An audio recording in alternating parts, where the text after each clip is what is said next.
भारत की आजादी के 75 साल आज हम उत्सव के रूप में मना रहे हैं। इस बेशकीमती आजादी को पाने में लाखों सेनानियों को प्रेरित किया नेताजी सुभाष चंद्र बोस ने।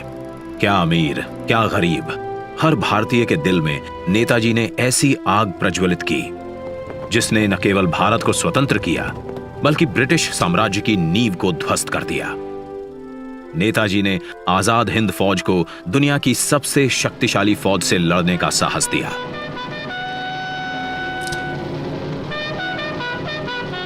भारत की पहली अंतरिम सरकार की स्थापना की और 21 अक्टूबर 1943 को पहली बार भारत की धरती पर राष्ट्रीय ध्वज फहराया। नेताजी सुभाष चंद्र बोस के बेमिसाल योगदान को, उनके अदम्य साहस भरे प्रेरक जीवन को समय के साथ उस तरह याद नहीं किया गया जिसके वो हकदार थे। वर्ष 2014 में जब श्री नरेंद्र मोदी जी देश के प्रधानमंत्री बने, उन्होंने नेताजी के जीवन और संदेश नई पीढ़ी तक प्रभावी तरीके से पहुंचाने के लिए संकल्पबद्ध प्रयास किए। उनके नेतृत्व में भारत सरकार ने नेताजी के परिवार के सदस्यों को सम्मानित किया।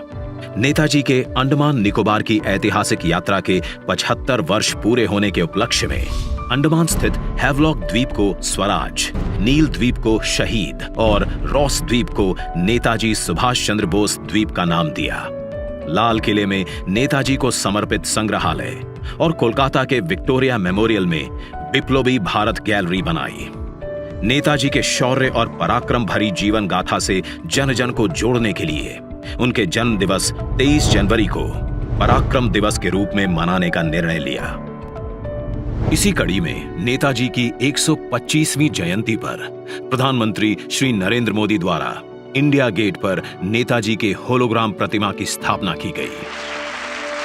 आज उसी स्थान पर ग्रेनाइट से बनी नेताजी सुभाष चंद्र बोस की प्रतिमा का अनावरण हो रहा है, जो भारत की सबसे ऊंची अखंड प्रतिमाओं में से एक है। ये प्रतिमा आजादी के महानायक को कृतज्ञ राष्ट्र की श्रद्धांजलि है। नेताजी सुभाष की ये प्रतिमा हमारी लोकतांत्रिक संस्थाओं, हमारे पीढ़ियों को राष्ट्रीय कर्तव्य का बोध कराएगी। आने वाली पीढ़ियों को, वर्तमान पीढ़ी को निरंतर प्रेरणा देती रहेगी। आइए दिल्ली के इंडिया गेट पर देखिए 28 फीट ऊंची, 6 फीट चौड़ी नेताजी सुभाष चंद्र बोस की भव्य प्रतिमा। यह स्थान जो वर्षों से रिक्त पड़ा था, आज आजादी के संदेश से आबाद है। तेलंगाना से 1665 किलोमीटर का सफर तय कर 280 मेट्रिक टन ग्रेनाइट सिल्ली दिल्ली पहुंची।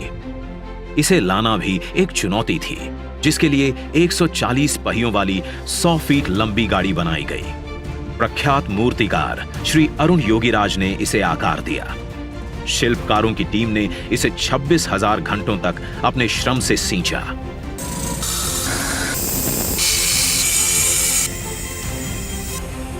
और हमें दिया नेताजी को नमन करने और कृतज्ञता प्रकट करने का अवसर।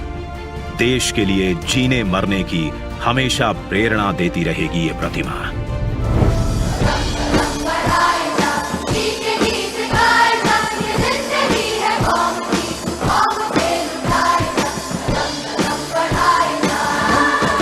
जय हिंद।